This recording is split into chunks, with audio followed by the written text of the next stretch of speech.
Hello everyone, my name is Jaspinder Kaur. In this presentation, I will be talking about why child safety is so important in early childhood education. Child safety is more than just protection, it's about making sure every child feels seen, heard, and valued. It includes protecting children from physical, emotional, cultural, and psychological harm. In early learning, safety is built through warm relationships, routines that children can trust, and fair and inclusive practices. When children feel safe, they are more confident to explore, take risks, and build strong relationships. Today, I will focus on three important child safe standards: culturally safe environments, second, family and community involvement, and third, self education and training. In slide 3, the child safe standards in Victoria are 11 clear rules that help services create spaces where children feel safe and respected. These standards were introduced after the Royal Commissions into Child Sexual Abuse and became law in July 2022. They help prevent harm and make sure services are open and honest, especially for Aboriginal children and those with extra needs. Here are the 11 standards. First, culturally safe environments. Second, leadership, sports, child safety. Third, children are given a voice. Third, families and communities are included. Fifth, staff behave safely. Sixth is safe ways to make complaints. Seventh is children are taught about safety. Eighth, safe staff are trained and supporters. 9, online and physical safety.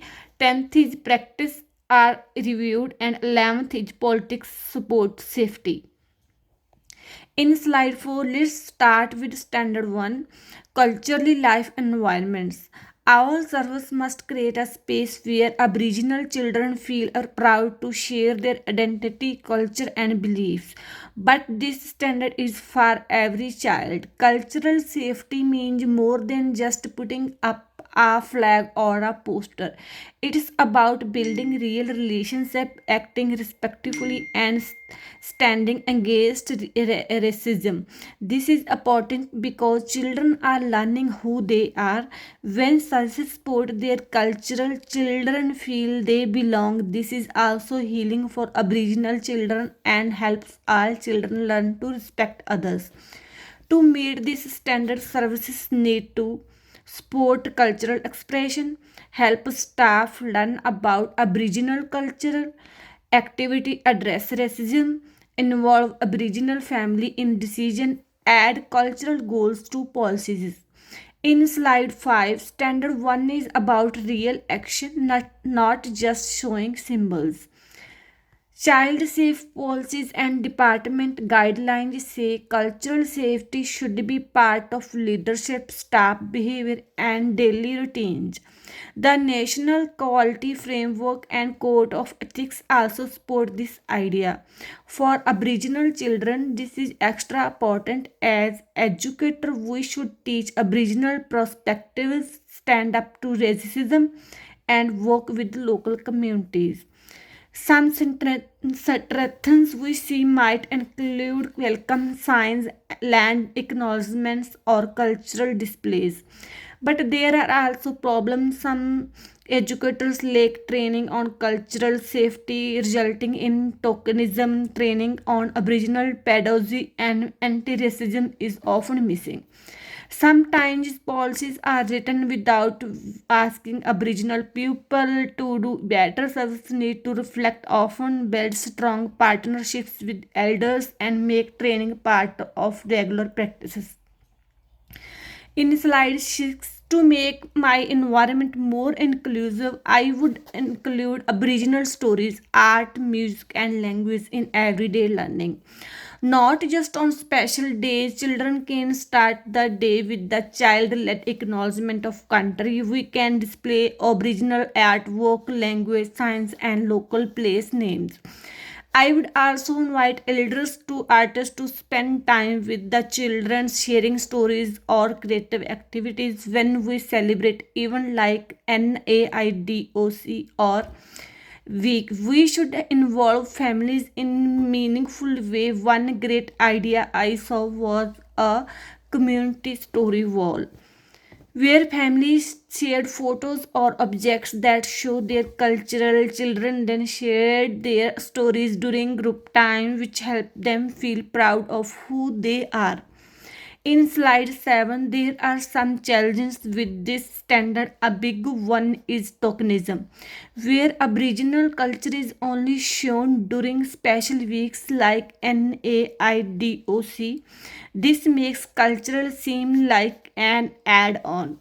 Teachers sometimes avoid taking about cultural become they're afraid of making mistakes. This silence can be harmful. One solution is training that includes talking directly with elders, not just online modules. Another issue is that some services don't have good relationship with Aboriginal people, especially if there are not many Aboriginal families nearby. But we can start small by learning local history, visiting Aboriginal centers, or including Aboriginal voices in planning. One great example was a center that created a culture advisory panel with an elder, a parent, and two educators. This group helped make the program more respectful and truly inclusive. In slide 8, now let's look at standard 4, family and community involvement. This standard reminds us that families are not just guests, they are partners in keeping children safe. Early learning centers need to involve families in safety decisions, give clear information, and ask for their input. When families are part of things, children feel more secure and educator can better understand their needs. This is especially important for Aboriginal Torres Strait Islander and culturally diverse families. Strong family partnerships build trust, belonging, and cultural safety. In slide 9, standard 4 is supported by the Child Safe Standards, the National Quality Framework, and the Code of Ethics. All these say family voice matter when it comes to children's safety. The UN also says families must be part of decisions that affect their children. As educators, we can connect with the families by having open enrollment chats, using different language in communication, and providing safe spaces to give feedback. Some strengths we already use include newsletters, meetings, and surveys, but often the communication is only one way. Families from diverse culture or those with limited English can feel left out. We also don't always involve families in safety policy discussions or leadership planning. We need to make this better. In slide 10, if I were putting this standard into practice at my center, I would set up a family advisory group that meets every few months. We would put up a child safety wall with posters in many languages, photos of staff, and steps for making complaints. Our enrollment packs would also be translated and clearly explain our safety rules. We would use apps like Story Park to share updates and ask for family ideas. We would also do regular family voice surveys. Another great idea is community circle every month where families can share stories, traditions, and talk about safety. This helps build trust and respect. In slide 11, some challenges with standard 4 include busy families, language barriers, or past bad experience with services. To help with this, we can offer flexible options like online survey, WhatsApp updates, and voice messages in different languages. Another challenge is that communication is often just top down. Service give information but don't always listen back. We can fix this by using suggestion boxes, having feedback weeks, or inviting families to join planning meetings. Some educators may also find it hard to talk with families about safety. Training call help staff feel more confident. One great example is center that created a group just for CLALD families. Within 6 months, 80% of them were involved in policy discussions. In slide 12, standard 8 is all about making sure everyone who works with children, like educators, volunteers, and sports staff, has the training and support to keep children safe. Safety should be part of everyday thinking, not just a checklist. Staff need to learn how to spot early warning signs, respond properly when children speak up, and be sensitive to trauma and culture. In early learning, educators are often the first to know say things clearly, so staff need to know what to look for. Standard 8 encourages regular training, clear reporting steps, and a team culture where staff feel safe to speak up. Slide 13. This standard is supported by our child safety and well-being policy, the national quality framework, and state guidelines. Staff should do more than just know the policies. They must use them, speak up when they are worried, and keep clear records. Strengthen at my center might include policy reviews, team input, and access to safety documents. But there are still gaps. Sometimes policy reviews are set just to meet deadlines. Children are not always part of safety talks. Another issue is that safety policies are not translated, so some families don't understand how we protect children. We must make safety easy to understand for everyone. In slide 14, I will mention to make standard 8 real in my center. I would create a proper child safety inclusion pack for all new staff. This would include a code of conduct, how to report concern, and key documents. We would have annual training with real case examples and legal updates. Monthly team meeting would include role play so staff can practice real situations. There would be a peer support system for when staff feel overwhelmed. We would also have a child safety leader who checks training record and helps build a strong culture of safety.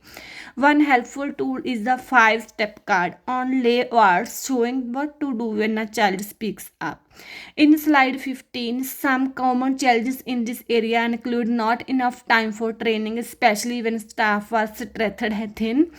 One solution is to include short safety talks in a regular meeting or use online learning modules. Another issue is lack of confidence. Some staff don't feel ready to handle child disclosures. Role play and supervision can help build their skills. If policies are not used daily, they get forgotten. A child safety champion in each center can help keep safety in focus and remind the team that this work is ongoing. Child safety must be part of our daily actions, not just something we write down. In slide 16, after working through standard 1, 4, and 8, I have learned that safety is not a checklist, it is a way of thinking and acting. It is about building trust, welcoming families as partners, and making sure staff are ready to speak up and support children. I will focus on cultural inclusion every day, not just on special days. I will listen to family voices and make safety policies something we all share. And most of all, I will make sure that every child, family, and educator feels safe, respected, and heard. Thank you.